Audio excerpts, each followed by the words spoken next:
ಮಲೆನಾಡು ಭಾಗದಲ್ಲಿ ಮಾನವ ಮತ್ತು ವನ್ಯಜೀವಿ ಸಂಘರ್ಷಗಳು ನಿರಂತರವಾಗಿ ನಡೀತಿರುವಂಥದ್ದು. ಕಾಡಾನೆ ದಾಳಿಯಿಂದ ಅನೇಕ ಭಾಗದ ರೈತರು ಈಗಾಗಲೇ ತತ್ತರಿಸಿ ಹೋಗಿದ್ದಾರೆ. ಸಾಕಷ್ಟು ಕೈಗೆ ಬಂದ ತುತ್ತು ಬಾಯಿಗೆ ಬರಲಿಲ್ಲ ಎನ್ನುವಂಥ ಪರಿಸ್ಥಿತಿ ಅನ್ನದಾತರಾಗಿರುವಂಥದ್ದು.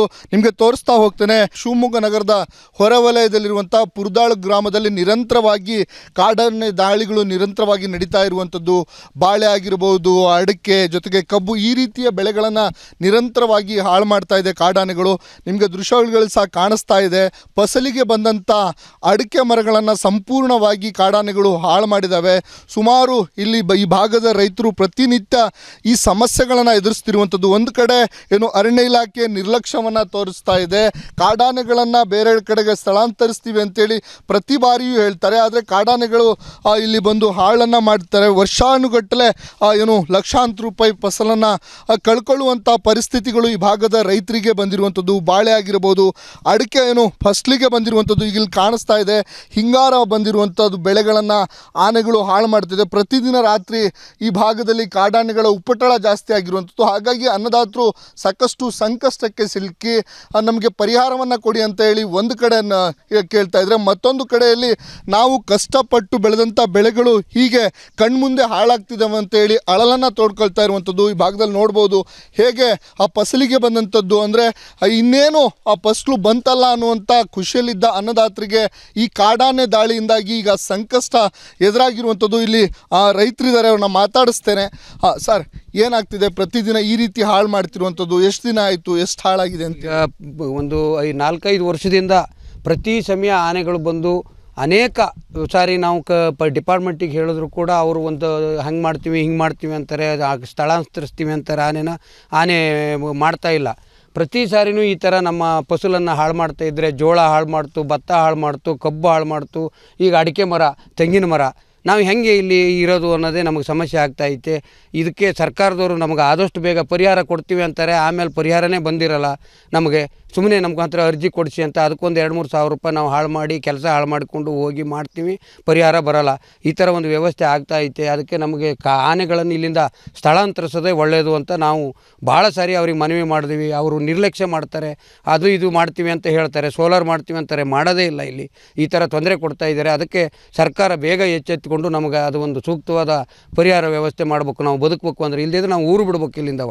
ಒಂದು ಸಾರಿ ನಮ್ಮ ತಂದೆಯರು ಆ ಕಾಲದಲ್ಲಿ ಶರಾವತಿ ಮುಳುಗಡೆಯಾಗಿ ಅಲ್ಲಿಂದ ಇಲ್ಲಿಗೆ ಶಿಫ್ಟ್ ಆದರು. ನಾವು ಶಿಫ್ಟ್ ಆಗಿ ಮತ್ತು ಈಗ ನಮಗೆ ಈಗ ಏನೋ ಕಷ್ಟಪಟ್ಟು ಬೋರು ಅದು ಇದು ಮಾಡ್ಕೊಂಡು ನೀರು ಮಾಡ್ಕೊಂಡು ಈ ಥರ ಬೆಳೆ ಬೆಳೆದಾಗ ಈ ಥರ ಆನೆಗಳು ಹಾಳು ಮಾಡಿದ್ರೆ, ಕಾಡು ಪ್ರಾಣಿಗಳ ದಿವಾಳಿ ಮಾಡಿದ್ರೆ ನಾವು ಬದುಕೋದು ಹೆಂಗೆ ಇಲ್ಲಿ? ಹಾಗಾಗಿ ನಾವು ಮತ್ತೆ ಅದು ಏನು ಅನ್ನೋದು ಸರ್ಕಾರ ಆದಷ್ಟು ಬೇಗ ನಮ್ಮ ಮನವಿಯನ್ನು ಸ್ವೀಕರಿಸಿ ಆದಷ್ಟು ಬೇಗ ನಮಗೊಂದು ವ್ಯವಸ್ಥೆ ಆನೆಗಳನ್ನು ಇಲ್ಲಿಂದ ಸ್ಥಳಾಂತರ ಮಾಡೋ ಅಂಥ ಒಂದು ಕೆಲಸ ಮಾಡಬೇಕು. ಮೇಡಮ್, ಕಷ್ಟಪಟ್ಟಂಥ ಬೆಳೆ ಕಣ್ಮುಂದೆ ಈ ರೀತಿ ಕಾಡಾನೆ ಇದಕ್ಕೆ ಹಾಳಾಗ್ತಿರುವಂಥದ್ದು ಏನು ಹೇಳ್ತೀರಿ ಅಂತೇಳಿ? ಎಷ್ಟು ಹಾಳಾಗಿದೆ ನಿಮ್ಮದು ಅಂತೇಳಿ? ನಮ್ಮದು ಇಷ್ಟರೊಳಗೇ 35 ಗಿಡಗಳನ್ನು ಹಾಳಾಗಿದ್ದಾವೆ. ಮರಗಳು, ಗಿಡಗಳಲ್ಲ ನಮ್ಮವು, 10 ವರ್ಷದ ಮರಗಳು. 10 ವರ್ಷಕ್ಕೆ ನಾವು ಎಷ್ಟು ಶ್ರಮ ಹಾಕಿರ್ತೀವಿ, ಎಷ್ಟು ಗೊಬ್ಬರ ಹಾಕಿರ್ತೀವಿ, ಎಷ್ಟು ನೀರು ಹಾಕಿರ್ತೀವಿ, ಅದನ್ನು ಇದು ಸರ್ಕಾರದಾಗಿರ್ಬೋದು, ಅರಣ್ಯ ಇಲಾಖೆಯವರು ಯಾರೂ ನಮಗೆ ಅದನ್ನು ತುಂಬಿಕೊಡೋದ್ರಿಂದ ನಾವೇ ಇದು ಮಾಡೋದು. ನಮ್ಗೆ ಎಷ್ಟು ಲಾಸ್ ಆಗಿದೆ ಅಂದರೆ, ಒಂದೊಂದು ಮರಕ್ಕೂ ನಾವು ಕನಿಷ್ಠ ಅಂದರೆ ಕನಿಷ್ಠ 25,000 ವ್ಯಾಲ್ಯೂ ಕಟ್ಟಿದ್ರು ಅದು 35 ಮರಕ್ಕೆ ಎಷ್ಟು ವ್ಯಾಲ್ಯೂ ಆಗುತ್ತೆ ನಮಗೆ? ಪ್ರತಿ ವರ್ಷ ಈಗ ಒಂದು 5 ವರ್ಷದಿಂದ ಈಚೆ ಕಡೆ, 4-5 ವರ್ಷಗಳ ಈಚೆ ಕಡೆನೇ ಪ್ರತಿ ಬೆಳೆಗಳನ್ನು ನಮಗೇನು ನಿನಗೆ ಬೆಳೆದು ನಮ್ಮ ಕೈಗೆ ಬರುತ್ತೆ ಅನ್ನೋ ಮೊಮೆಂಟಲ್ಲಿ ಆನೆಗಳು ನಾಶ ಆಗುತ್ತೆ. ಅವರು ಪೆನ್ಸಿಲಿಂಗ್ ಮಾಡ್ತೀವಿ ಅಂದರು, ಮತ್ತು ETP ಮಾಡ್ತೀವಿ ಅಂದರು. ಅದು ಎಲ್ಲ ಮಾಡಿದ್ರೂ ಅವ್ರು ಇದು ಪೆನ್ಸಿಲಿಂಗ್ ಆಗಿಲ್ಲ. ಪೆನ್ಸಿಲಿಂಗ್ ಆಗೋ ತನಕನೂ ನೈಟ್ ಶಿಫ್ಟು ನಾವು ಕೌಲ್ ಮಾಡ್ತೀವಿ ಅಂತ ಹೇಳಿದ್ರು. ಅದಕ್ಕೆ ಯಾವುದನ್ನು ಅವ್ರು ಬಂದಿಲ್ಲ. ಆಮೇಲೆ ಶಿವಮೊಗ್ಗದಿಂದ ಮತ್ತೆ ಇದಕ್ಕೆ ಸಾಗರ ಹೋಗಿದೆ ಅಂತ ಹೇಳ್ತಾರೆ. ಆನೆಗಳು ಸಾಗರ ಹೋಗಲಿ ಮತ್ತೊಂದು ಕಡೆ ಹೋದ್ರೂ ಒಂದಿಂದ ಒಂದಕ್ಕೆ ಹೊರಗಡೆ ಆದಾಗ ಫಾರೆಸ್ಟ್ರಿಗೆ ಇನ್ಫಾರ್ಮೇಷನ್ ಇದ್ದಿರತ್ತೆ. ಅವರು ಇದನ್ನು ಎಚ್ಚೆತ್ಕೊಂಡು ನಮಗೆ ಈ ಕಡೆ ಬಂದಿದೆ ಅಂತ ಗೊತ್ತಾದ ಮೇಲೆ ಅವರು ಯಾವುದೂ ನೈಟ್ ಶಿಫ್ಟಿಂದು ಮಾಡಿಲ್ಲ. ಪ್ರತಿ ಸತಿನೂ ಇದೇ ಥರ ನಮ್ಗೆ ನಾಶ ಆಗುತ್ತೆ. ಅವರು ಉಡಾಫೆ ಮಾತುಗಳನ್ನು ಹೇಳ್ತಾರೆ. ಈಗ ಬಾಳೆ, ಅಡಿಕೆ, ಕಬ್ಬು, ತೆಂಗು, ಈ ಭತ್ತವಂತೂ ಒಂದು ಕಾಳನ್ನು ತಂದಿಲ್ಲ ಮನೆಗೆ. ಊಟದ ಜೋಳನು ಮತ್ತು ಭತ್ತನೂ ತಂದೇ ಇಲ್ಲ. ಈಗ ಹೆಚ್ಚು ಕಮ್ಮಿ ತುಂಬ ಅಂದರೆ ತುಂಬ ಲಾಸ್ ಆಗಿದೆ ನಮಗೆ. 10 ಪರಿಹಾರ ಕೊಡಬೇಕು. 10-12 ಎಕರೆಗಳ ಜೋಳಗಳನ್ನು ನಾಶ ಮಾಡಿದೆ, ಒಂದು 7-8 ಎಕರೆಗಳ ಗದ್ದೆಗಳನ್ನು ನಾಶ ಮಾಡಿದೆ, ಭತ್ತದ ನಾಶ ಆಗಿದೆ ನಮಗೆ. ಅದಾದಮೇಲೆ ಅಡಿಕೆ ನಾಶ ಆಗಿದೆ, ತೆಂಗುಗಳ ನಾಶ ಆಗಿದೆ. ನಾವು ಬೆಳೆದಂತಹ ರೈತರು ಎಲ್ಲವನ್ನೂ ಬೆಳೆದಂತಹ ರೈತರಾಗಿದ್ದಾಗ ನಮಗೆ ಪ್ರತಿಯೊಂದೂ ಈ ಥರ ಫಸಲುಗಳನ್ನು ಎಲ್ಲವನ್ನೂ ಆನೆಗಳು ನಾಶ ಮಾಡ್ತಾ ಹೋದರೆ ನಾವು ಬದುಕೋದು ಹೇಗೆ? ಅದಕ್ಕೆ ಪರಿಹಾರ ಮಾಡಬೇಕು. ಪರಿಹಾರನೇ ಅಲ್ಲ, ನಮಗೆ ಆನೆಗಳನ್ನು ವರ್ಗಾವಣೆ ಮಾಡಿಕೊಡ್ಬೇಕು. ಅದಕ್ಕೆ ಶಾಶ್ವತ ನಮಗೆ ಪರಿಹಾರ ಕಂಡುಕೊಡ್ಬೇಕಾಗೈತೆ ನಾವು. ಇದಿಷ್ಟು ಅನ್ನದಾತರ ಮಾತಾಗಿರುವಂಥದ್ದು. ಅರಣ್ಯ ಇಲಾಖೆ ಸಾಕಷ್ಟು ನಿರ್ಲಕ್ಷ್ಯವನ್ನು ವಹಿಸ್ತಾ ಇದೆ. ಅವರು ಪ್ರತಿ ವರ್ಷ ಪರಿಹಾರವನ್ನು ಕೊಡ್ತೀವಿ ಅಂತಾರೆ, ಆದರೆ ನಮಗೆ ಪರಿಹಾರ ಮುಖ್ಯ ಅಲ್ಲ, ಆದರೆ ಶಾಶ್ವತವಾದ ನಮಗೆ ಒಂದು ಭದ್ರತೆ ಬೇಕು. ಅಂದರೆ ಕಾಡಾನೆಗಳನ್ನು ಸ್ಥಳಾಂತರಿಸುವ ಮೂಲಕ ನಾವು ನೆಮ್ಮದಿಯಿಂದ ಬದುಕನ್ನು ಕಟ್ಕೊಳ್ಳಿಕ್ಕೆ ಅವಕಾಶವನ್ನು ಅರಣ್ಯ ಇಲಾಖೆ ಮಾಡಿಕೊಡ್ಬೇಕು ಎನ್ನುವಂಥ ಅಳಲನ್ನು ತೋಡ್ಕೊಳ್ತಿರುವಂಥದ್ದು. ಬಿಮನಕೆಸ್, ರಿಪಬ್ಲಿಕ್ ಕನ್ನಡ, ಶಿವಮೊಗ್ಗ. ಮಲೆನಾಡು ಭಾಗದಲ್ಲಿ ಮಾನವ ಮತ್ತು ವನ್ಯಜೀವಿ ಸಂಘರ್ಷಗಳು ನಿರಂತರವಾಗಿ ನಡೀತಿರುವಂಥದ್ದು. ಕಾಡಾನೆ ದಾಳಿಯಿಂದ ಅನೇಕ ಭಾಗದ ರೈತರು ಈಗಾಗಲೇ ತತ್ತರಿಸಿ ಹೋಗಿದ್ದಾರೆ. ಸಾಕಷ್ಟು ಕೈಗೆ ಬಂದ ತುತ್ತು ಬಾಯಿಗೆ ಬರಲಿಲ್ಲ ಎನ್ನುವಂಥ ಪರಿಸ್ಥಿತಿ ಅನ್ನದಾತರಾಗಿರುವಂಥದ್ದು. ನಿಮಗೆ ತೋರಿಸ್ತಾ ಹೋಗ್ತೇನೆ. ಶಿವಮೊಗ್ಗ ನಗರದ ಹೊರವಲಯದಲ್ಲಿರುವಂಥ ಪುರದಾಳು ಗ್ರಾಮದಲ್ಲಿ ನಿರಂತರವಾಗಿ ಕಾಡಾನೆ ದಾಳಿಗಳು ನಿರಂತರವಾಗಿ ನಡೀತಾ ಇರುವಂಥದ್ದು. ಬಾಳೆ ಆಗಿರ್ಬೋದು, ಅಡಿಕೆ ಜೊತೆಗೆ ಕಬ್ಬು, ಈ ರೀತಿಯ ಬೆಳೆಗಳನ್ನು ನಿರಂತರವಾಗಿ ಹಾಳು ಮಾಡ್ತಾ ಇದೆ ಕಾಡಾನೆಗಳು. ನಿಮಗೆ ದೃಶ್ಯಗಳು ಸಹ ಕಾಣಿಸ್ತಾ ಇದೆ. ಫಸಲಿಗೆ ಬಂದಂಥ ಅಡಿಕೆ ಮರಗಳನ್ನು ಸಂಪೂರ್ಣವಾಗಿ ಕಾಡಾನೆಗಳು ಹಾಳು ಮಾಡಿದ್ದಾವೆ. ಸುಮಾರು ಇಲ್ಲಿ ಈ ಭಾಗದ ರೈತರು ಪ್ರತಿನಿತ್ಯ ಈ ಸಮಸ್ಯೆಗಳನ್ನು ಎದುರಿಸ್ತಿರುವಂಥದ್ದು. ಒಂದು ಕಡೆ ಅರಣ್ಯ ಇಲಾಖೆ ನಿರ್ಲಕ್ಷ್ಯವನ್ನು ತೋರಿಸ್ತಾ ಇದೆ. ಕಾಡಾನೆಗಳನ್ನು ಬೇರೆ ಕಡೆಗೆ ಸ್ಥಳಾಂತರಿಸ್ತೀವಿ ಅಂತೇಳಿ ಪ್ರತಿ ಬಾರಿಯೂ ಹೇಳ್ತಾರೆ, ಆದರೆ ಕಾಡಾನೆಗಳು ಇಲ್ಲಿ ಬಂದು ಹಾಳನ್ನು ಮಾಡ್ತಾರೆ. ವರ್ಷಾನುಗಟ್ಟಲೆ ಲಕ್ಷಾಂತರ ರೂಪಾಯಿ ಫಸಲನ್ನು ಕಳ್ಕೊಳ್ಳುವಂಥ ಪರಿಸ್ಥಿತಿಗಳು ಈ ಭಾಗದ ರೈತರಿಗೆ ಬಂದಿರುವಂಥದ್ದು. ಬಾಳೆ ಆಗಿರ್ಬೋದು, ಅಡಿಕೆ ಫಸಲಿಗೆ ಬಂದಿರುವಂಥದ್ದು ಈಗ ಇಲ್ಲಿ ಕಾಣಿಸ್ತಾ ಇದೆ. ಹಿಂಗಾರ ಬಂದಿರುವಂಥದ್ದು ಬೆಳೆಗಳನ್ನು ಆನೆಗಳು ಹಾಳು ಮಾಡ್ತಿದೆ. ಪ್ರತಿದಿನ ರಾತ್ರಿ ಈ ಭಾಗದಲ್ಲಿ ಕಾಡಾನೆಗಳ ಉಪಟಳ ಜಾಸ್ತಿ ಆಗಿರುವಂಥದ್ದು. ಹಾಗಾಗಿ ಅನ್ನದಾತರು ಸಾಕಷ್ಟು ಸಂಕಷ್ಟಕ್ಕೆ ಸಿಲುಕಿ ನಮಗೆ ಪರಿಹಾರವನ್ನು ಕೊಡಿ ಅಂತ ಹೇಳಿ ಒಂದು ಕಡೆ ಕೇಳ್ತಾ ಇದ್ದಾರೆ. ಮತ್ತೊಂದು ಕಡೆಯಲ್ಲಿ ನಾವು ಕಷ್ಟಪಟ್ಟು ಬೆಳೆದಂಥ ಬೆಳೆಗಳು ಹೀಗೆ ಕಣ್ಮುಂದೆ ಹಾಳಾಗ್ತಿದ್ದಾವೆ ಅಂತೇಳಿ ಅಳಲನ್ನು ತೋಡ್ಕೊಳ್ತಾ ಇರುವಂಥದ್ದು. ಈ ಭಾಗದಲ್ಲಿ ನೋಡ್ಬೋದು ಹೇಗೆ ಆ ಫಸಲಿಗೆ ಬಂದಂಥದ್ದು. ಅಂದರೆ ಇನ್ನೇನು ಆ ಫಸಲು ಬಂತಲ್ಲ ಅನ್ನುವಂಥ ಖುಷಿಯಲ್ಲಿದ್ದ ಅನ್ನದಾತರಿಗೆ ಈ ಕಾಡಾನೆ ದಾಳಿಯಿಂದಾಗಿ ಈಗ ಸಂಕಷ್ಟ ಎದುರಾಗಿರುವಂಥದ್ದು. ಇಲ್ಲಿ ರೈತರಿದ್ದಾರೆ, ಅವ್ರನ್ನ ಮಾತಾಡಿಸ್ತೇನೆ. ಸರ್, ಏನಾಗ್ತಿದೆ ಪ್ರತಿದಿನ ಈ ರೀತಿ ಹಾಳು ಮಾಡ್ತಿರುವಂಥದ್ದು? ಎಷ್ಟು ದಿನ ಆಯಿತು, ಎಷ್ಟು ಹಾಳಾಗಿದೆ ಅಂತ? ಒಂದು 4-5 ವರ್ಷದಿಂದ ಪ್ರತಿ ಸಮಯ ಆನೆಗಳು ಬಂದು ಅನೇಕ ಸಾರಿ ನಾವು ಡಿಪಾರ್ಟ್ಮೆಂಟಿಗೆ ಹೇಳಿದ್ರು ಕೂಡ ಅವರು ಒಂದು ಹಂಗೆ ಮಾಡ್ತೀವಿ ಹಿಂಗೆ ಮಾಡ್ತೀವಿ ಅಂತಾರೆ, ಸ್ಥಳಾಂತರಿಸ್ತೀವಿ ಅಂತಾರೆ. ಆನೆ ಮಾಡ್ತಾ ಇಲ್ಲ. ಪ್ರತಿ ಸಾರಿನೂ ಈ ಥರ ನಮ್ಮ ಫಸಲನ್ನು ಹಾಳು ಮಾಡ್ತಾ ಇದ್ದರೆ ಜೋಳ ಹಾಳು ಮಾಡ್ತು, ಭತ್ತ ಹಾಳು ಮಾಡ್ತು, ಕಬ್ಬು ಹಾಳು ಮಾಡ್ತು, ಈಗ ಅಡಿಕೆ ಮರ, ತೆಂಗಿನ ಮರ, ನಾವು ಹೆಂಗೆ ಇಲ್ಲಿ ಇರೋದು ಅನ್ನೋದೇ ನಮಗೆ ಸಮಸ್ಯೆ ಆಗ್ತಾಯಿದೆ. ಇದಕ್ಕೆ ಸರ್ಕಾರದವರು ನಮಗೆ ಆದಷ್ಟು ಬೇಗ ಪರಿಹಾರ ಕೊಡ್ತೀವಿ ಅಂತಾರೆ, ಆಮೇಲೆ ಪರಿಹಾರನೇ ಬಂದಿರಲ್ಲ ನಮಗೆ. ಸುಮ್ಮನೆ ನಮ್ಗಂತರ ಅರ್ಜಿ ಕೊಡಿಸಿ ಅಂತ ಅದಕ್ಕೊಂದು 2-3 ಸಾವಿರ ರೂಪಾಯಿ ನಾವು ಹಾಳು ಮಾಡಿ ಕೆಲಸ ಹಾಳು ಮಾಡಿಕೊಂಡು ಹೋಗಿ ಮಾಡ್ತೀವಿ, ಪರಿಹಾರ ಬರೋಲ್ಲ. ಈ ಥರ ಒಂದು ವ್ಯವಸ್ಥೆ ಆಗ್ತಾಯಿದೆ. ಅದಕ್ಕೆ ನಮಗೆ ಆನೆಗಳನ್ನು ಇಲ್ಲಿಂದ ಸ್ಥಳಾಂತರಿಸೋದೇ ಒಳ್ಳೆಯದು ಅಂತ ನಾವು ಭಾಳ ಸಾರಿ ಅವ್ರಿಗೆ ಮನವಿ ಮಾಡಿದ್ವಿ. ಅವರು ನಿರ್ಲಕ್ಷ್ಯ ಮಾಡ್ತಾರೆ.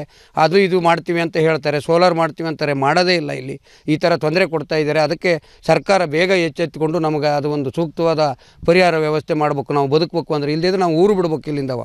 ಒಂದು ಸಾರಿ ನಮ್ಮ ತಂದೆಯರು ಆ ಕಾಲದಲ್ಲಿ ಶರಾವತಿ ಮುಳುಗಡೆಯಾಗಿ ಅಲ್ಲಿಂದ ಇಲ್ಲಿಗೆ ಶಿಫ್ಟ್ ಆದರು. ನಾವು ಶಿಫ್ಟ್ ಆಗಿ ಮತ್ತೆ ಈಗ ನಮಗೆ ಈಗ ಏನೋ ಕಷ್ಟಪಟ್ಟು ಬೋರು ಅದು ಇದು ಮಾಡ್ಕೊಂಡು ನೀರು ಮಾಡ್ಕೊಂಡು ಈ ಥರ ಬೆಳೆ ಬೆಳೆದಾಗ ಈ ಥರ ಆನೆಗಳು ಹಾಳು ಮಾಡಿದ್ರೆ, ಕಾಡು ಪ್ರಾಣಿಗಳ ದಿವಾಳಿ ಮಾಡಿದ್ರೆ ನಾವು ಬದುಕೋದು ಹೆಂಗೆ ಇಲ್ಲಿ? ಹಾಗಾಗಿ ನಾವು ಮತ್ತೆ ಅದು ಏನು ಅನ್ನೋದು ಸರ್ಕಾರ ಆದಷ್ಟು ಬೇಗ ನಮ್ಮ ಮನವಿಯನ್ನು ಸ್ವೀಕರಿಸಿ ಆದಷ್ಟು ಬೇಗ ನಮಗೊಂದು ವ್ಯವಸ್ಥೆ ಆನೆಗಳನ್ನು ಇಲ್ಲಿಂದ ಸ್ಥಳಾಂತರ ಮಾಡೋ ಅಂಥ ಒಂದು ಕೆಲಸ ಮಾಡಬೇಕು. ಮೇಡಮ್, ಕಷ್ಟಪಟ್ಟಂಥ ಬೆಳೆ ಕಣ್ಮುಂದೆ ಈ ರೀತಿ ಕಾಡಾನೆ ಇದಕ್ಕೆ ಹಾಳಾಗ್ತಿರುವಂಥದ್ದು ಏನು ಹೇಳ್ತೀರಿ ಅಂತೇಳಿ? ಎಷ್ಟು ಹಾಳಾಗಿದೆ ನಿಮ್ಮದು ಅಂತೇಳಿ? ನಮ್ಮದು ಇಷ್ಟರೊಳಗೇ 35 ಗಿಡಗಳನ್ನು ಹಾಳಾಗಿದ್ದಾವೆ. ಮರಗಳು, ಗಿಡಗಳಲ್ಲ ನಮ್ಮವು, 10 ವರ್ಷದ ಮರಗಳು. 10 ವರ್ಷಕ್ಕೆ ನಾವು ಎಷ್ಟು ಶ್ರಮ ಹಾಕಿರ್ತೀವಿ, ಎಷ್ಟು ಗೊಬ್ಬರ ಹಾಕಿರ್ತೀವಿ, ಎಷ್ಟು ನೀರು ಹಾಕಿರ್ತೀವಿ, ಅದನ್ನು ಇದು ಸರ್ಕಾರದಾಗಿರ್ಬೋದು, ಅರಣ್ಯ ಇಲಾಖೆಯವರು ಯಾರೂ ನಮಗೆ ಅದನ್ನು ತುಂಬಿಕೊಡೋದ್ರಿಂದ ನಾವೇ ಇದು ಮಾಡೋದು. ನಮ್ಗೆ ಎಷ್ಟು ಲಾಸ್ ಆಗಿದೆ ಅಂದರೆ, ಒಂದೊಂದು ಮರಕ್ಕೂ ನಾವು ಕನಿಷ್ಠ 25,000 ವ್ಯಾಲ್ಯೂ ಕಟ್ಟಿದ್ರು ಅದು 35 ಮರಕ್ಕೆ ಎಷ್ಟು ವ್ಯಾಲ್ಯೂ ಆಗುತ್ತೆ ನಮಗೆ? ಪ್ರತಿ ವರ್ಷವೂ ಪ್ರತಿ ವರ್ಷ ಈಗ ಒಂದು 5 ವರ್ಷದಿಂದ ಈಚೆ ಕಡೆ 4-5 ವರ್ಷಗಳ ಈಚೆ ಕಡೆನೇ ಪ್ರತಿ ಬೆಳೆಗಳನ್ನು ನಮಗೇನು ನಿನಗೆ ಬೆಳೆದು ನಮ್ಮ ಕೈಗೆ ಬರುತ್ತೆ ಅನ್ನೋ ಮೊಮೆಂಟಲ್ಲಿ ಆನೆಗಳು ನಾಶ ಆಗುತ್ತೆ. ಅವರು ಪೆನ್ಸಿಲಿಂಗ್ ಮಾಡ್ತೀವಿ ಅಂದರು, ಮತ್ತು ETP ಮಾಡ್ತೀವಿ ಅಂದರು, ಅದು ಎಲ್ಲ ಮಾಡಿದ್ರೂ ಅವ್ರು ಇದು ಪೆನ್ಸಿಲಿಂಗ್ ಆಗಿಲ್ಲ. ಪೆನ್ಸಿಲಿಂಗ್ ಆಗೋ ತನಕನೂ ನೈಟ್ ಶಿಫ್ಟು ನಾವು ಕೌಲ್ ಮಾಡ್ತೀವಿ ಅಂತ ಹೇಳಿದ್ರು. ಅದಕ್ಕೆ ಯಾವುದನ್ನು ಅವ್ರು ಬಂದಿಲ್ಲ. ಆಮೇಲೆ ಶಿವಮೊಗ್ಗದಿಂದ ಮತ್ತೆ ಇದಕ್ಕೆ ಸಾಗರ ಹೋಗಿದೆ ಅಂತ ಹೇಳ್ತಾರೆ. ಆನೆಗಳು ಸಾಗರ ಹೋಗಲಿ ಮತ್ತೊಂದು ಕಡೆ ಹೋದ್ರೂ ಒಂದಿಂದ ಒಂದಕ್ಕೆ ಹೊರಗಡೆ ಆದಾಗ ಫಾರೆಸ್ಟ್ರಿಗೆ ಇನ್ಫಾರ್ಮೇಷನ್ ಇದ್ದಿರತ್ತೆ. ಅವರು ಇದನ್ನು ಎಚ್ಚೆತ್ಕೊಂಡು ನಮಗೆ ಈ ಕಡೆ ಬಂದಿದೆ ಅಂತ ಗೊತ್ತಾದ ಮೇಲೆ ಅವ್ರು ಯಾವುದೂ ನೈಟ್ ಶಿಫ್ಟಿಂದು ಮಾಡಿಲ್ಲ. ಪ್ರತಿ ಸತಿನೂ ಇದೇ ಥರ ನಮ್ಗೆ ನಾಶ ಆಗುತ್ತೆ. ಅವರು ಉಡಾಫೆ ಮಾತುಗಳನ್ನು ಹೇಳ್ತಾರೆ. ಏನೇನು ಹಾನಿಯಾಗಿದೆ ಮೇಡಮ್? ಈಗ ಬಾಳೆ, ಅಡಿಕೆ, ಕಬ್ಬು, ತೆಂಗು, ಈ ಭತ್ತವಂತೂ ಒಂದು ಕಾಳನ್ನು ತಂದಿಲ್ಲ ಮನೆಗೆ. ಊಟದ ಜೋಳನು ಮತ್ತು ಭತ್ತನೂ ತಂದೇ ಇಲ್ಲ. ಈಗ ಹೆಚ್ಚು ಕಮ್ಮಿ ತುಂಬ ಅಂದರೆ ತುಂಬ ಲಾಸ್ ಆಗಿದೆ ನಮಗೆ. 10 ಪರಿಹಾರ ಕೊಡಬೇಕು. 10-12 ಎಕರೆಗಳ ಜೋಳಗಳನ್ನು ನಾಶ ಮಾಡಿದೆ. ಒಂದು 7-8 ಎಕರೆಗಳ ಗದ್ದೆಗಳನ್ನು ನಾಶ ಮಾಡಿದೆ. ಭತ್ತದ ನಾಶ ಆಗಿದೆ ನಮಗೆ. ಅದಾದಮೇಲೆ ಅಡಿಕೆ ನಾಶ ಆಗಿದೆ, ತೆಂಗುಗಳ ನಾಶ ಆಗಿದೆ. ನಾವು ಬೆಳೆದಂತಹ ರೈತರು ಎಲ್ಲವನ್ನೂ ಬೆಳೆದಂತಹ ರೈತರಾಗಿದ್ದಾಗ ನಮಗೆ ಪ್ರತಿಯೊಂದೂ ಈ ಥರ ಫಸಲುಗಳನ್ನು ಎಲ್ಲವನ್ನೂ ಆನೆಗಳು ನಾಶ ಮಾಡ್ತಾ ಹೋದರೆ ನಾವು ಬದುಕೋದು ಹೇಗೆ? ಅದಕ್ಕೆ ಪರಿಹಾರ ಮಾಡಬೇಕು. ಪರಿಹಾರನೇ ಅಲ್ಲ, ನಮಗೆ ಆನೆಗಳನ್ನು ವರ್ಗಾವಣೆ ಮಾಡಿಕೊಡ್ಬೇಕು. ಅದಕ್ಕೆ ಶಾಶ್ವತ ನಮಗೆ ಪರಿಹಾರ ಕಂಡುಕೊಡ್ಬೇಕಾಗೈತೆ ನಾವು. ಇದಿಷ್ಟು ಅನ್ನದಾತರ ಮಾತಾಗಿರುವಂಥದ್ದು. ಅರಣ್ಯ ಇಲಾಖೆ ಸಾಕಷ್ಟು ನಿರ್ಲಕ್ಷ್ಯವನ್ನು ವಹಿಸ್ತಾ ಇದೆ. ಅವರು ಪ್ರತಿ ವರ್ಷ ಪರಿಹಾರವನ್ನು ಕೊಡ್ತೀವಿ ಅಂತಾರೆ, ಆದರೆ ನಮಗೆ ಪರಿಹಾರ ಮುಖ್ಯ ಅಲ್ಲ, ಆದರೆ ಶಾಶ್ವತವಾದ ನಮಗೆ ಒಂದು ಭದ್ರತೆ ಬೇಕು. ಅಂದರೆ ಕಾಡಾನೆಗಳನ್ನು ಸ್ಥಳಾಂತರಿಸುವ ಮೂಲಕ ನಾವು ನೆಮ್ಮದಿಯಿಂದ ಬದುಕನ್ನು ಕಟ್ಕೊಳ್ಳಿಕ್ಕೆ ಅವಕಾಶವನ್ನು ಅರಣ್ಯ ಇಲಾಖೆ ಮಾಡಿಕೊಡ್ಬೇಕು ಎನ್ನುವಂಥ ಅಳಲನ್ನು ತೋಡ್ಕೊಳ್ತಿರುವಂಥದ್ದು. ಭೀಮಾ ನಾಯ್ಕಸ್, ರಿಪಬ್ಲಿಕ್ ಕನ್ನಡ, ಶಿವಮೊಗ್ಗ.